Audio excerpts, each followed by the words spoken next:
Assalamualaikum warahmatullahi wabarakatuh. Perkenalkan, nama saya Eka M. Said.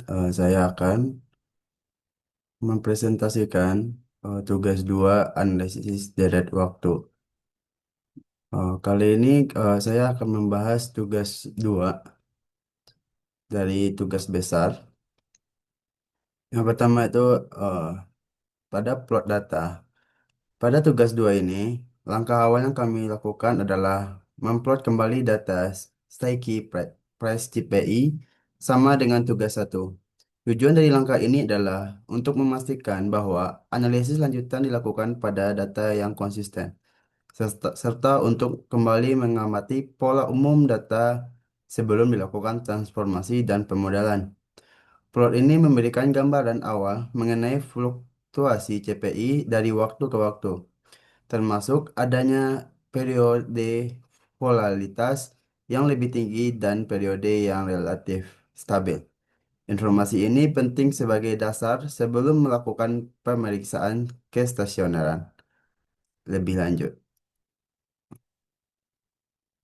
Di bagian 2 yaitu uji stasionaritas atau disebut dengan box code. Pada tahap ini, kami memeriksa kestasioneran data terhadap variansi menggunakan transformasi box chop. Langkah ini dilakukan karena pada data ekonomi termasuk CPI, variansi seringkali berubah seiring waktu, sehingga perlu distabilkan sebelum pemodelan.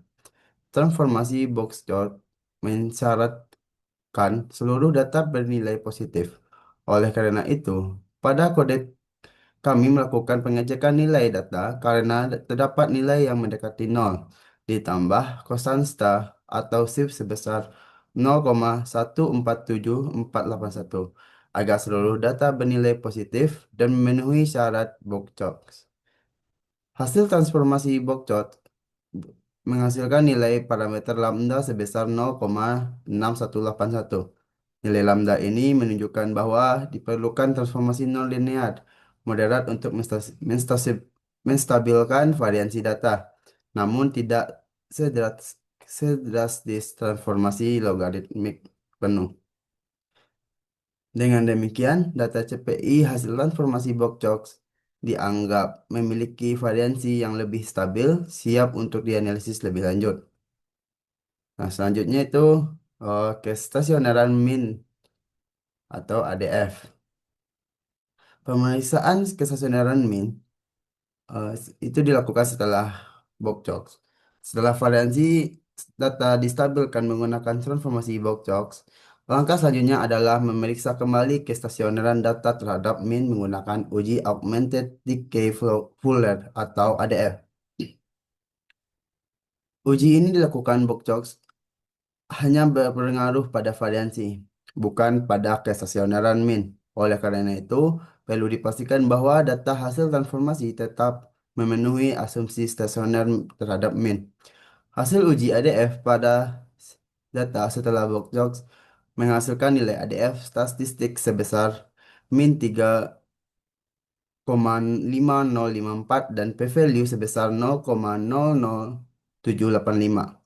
Karena p-value tersebut nilai lebih kecil dari tingkat signifikan 5%, maka hipotesis nol yang menyatakan data tidak stasioner ditolak. Dengan demikian, data CPI setelah transformasi Box dinyatakan stasioner terhadap min. Lalu, poin selanjutnya, transformasi variansi dan cek differencing. Nah, pada bagian ini berdasarkan hasil pada poin sebelumnya, transformasi Box telah menghasilkan menstabilkan variansi data. Selain itu, uji ADF menunjukkan bahwa data setelah transformasi Box sudah stasioner terhadap min.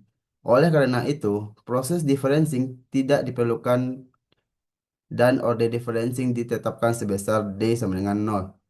Keputusan ini penting untuk menghindari over differencing, yaitu kondisi di mana data sudah stasioner tetapi tetap dilakukan differencing yang dapat menghilangkan informasi penting dan menurunkan kualitas model. Dengan nilai D sama dengan nol, model yang digunakan pada tahap selanjutnya secara konsep merupakan model ARMA, namun dalam implementasi Python tetap ditulis sebagai ARIMA, yaitu P0Q. Selanjutnya akan dilanjutkan oleh rekan kelompok saya.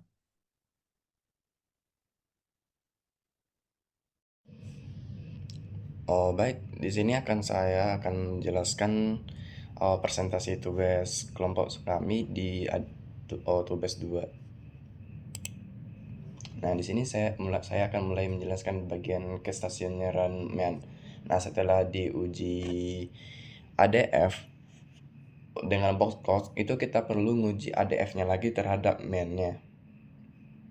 Nah, didapatkan setelah uji ADF setelah box cost itu ADF statistiknya itu di kisaran min 3,5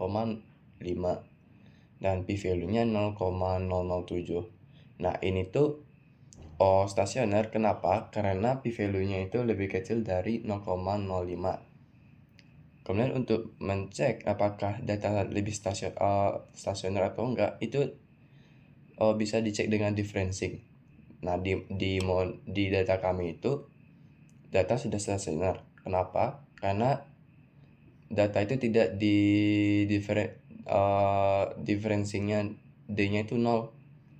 Kalau D-nya lebih dari 0 itu berarti data masih tidak stasioner gitu.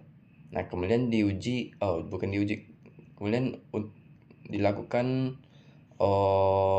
plot ACF dan PACF. Ini dilakukan untuk menebak modal terbaik nantinya.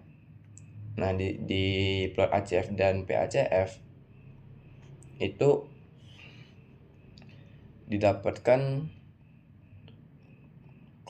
nantinya beberapa kombinasi untuk dilakukannya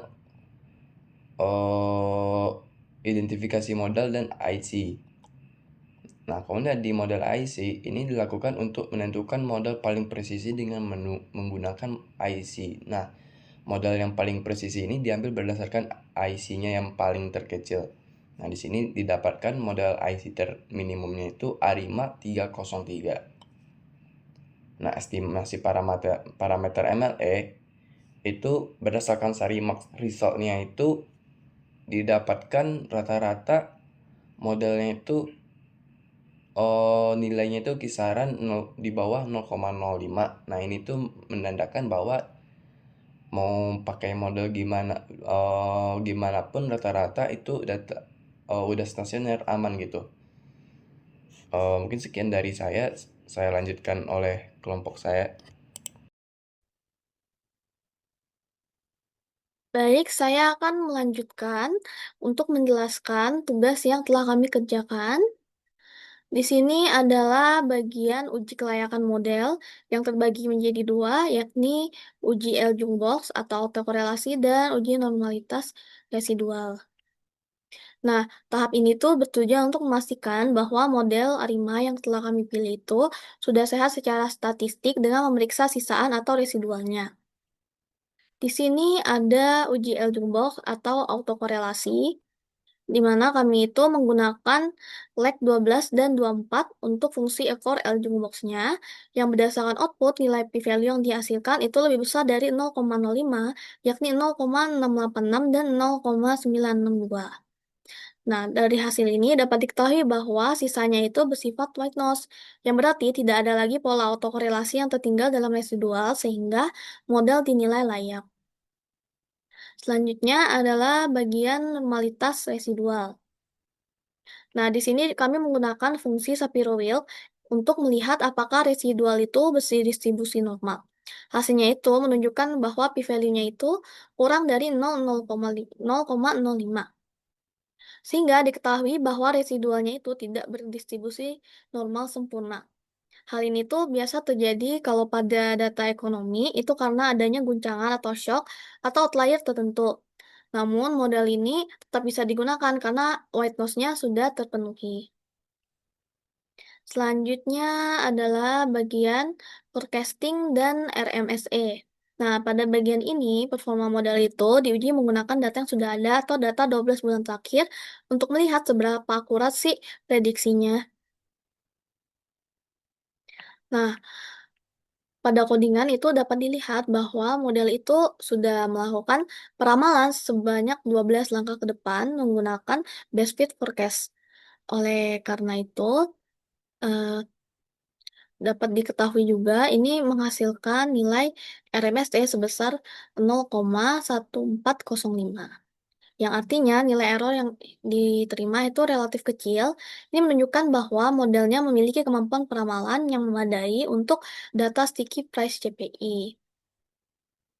Oh ya, ini juga karena pemodelannya itu dilakukan pada data hasil transformasi, maka hasil ramalannya dikembalikan ke skala asli menggunakan fungsi Boxcox.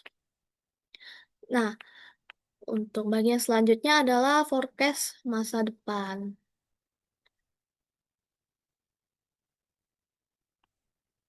Nah, setelah modelnya divalidasi, di sini kami akan memprediksi nilai inflasi di masa depan yang benar-benar belum terjadi.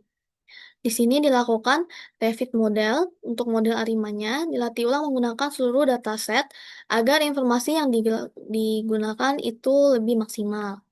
Kemudian untuk horizon peramalannya tuh dilakukan sampai 172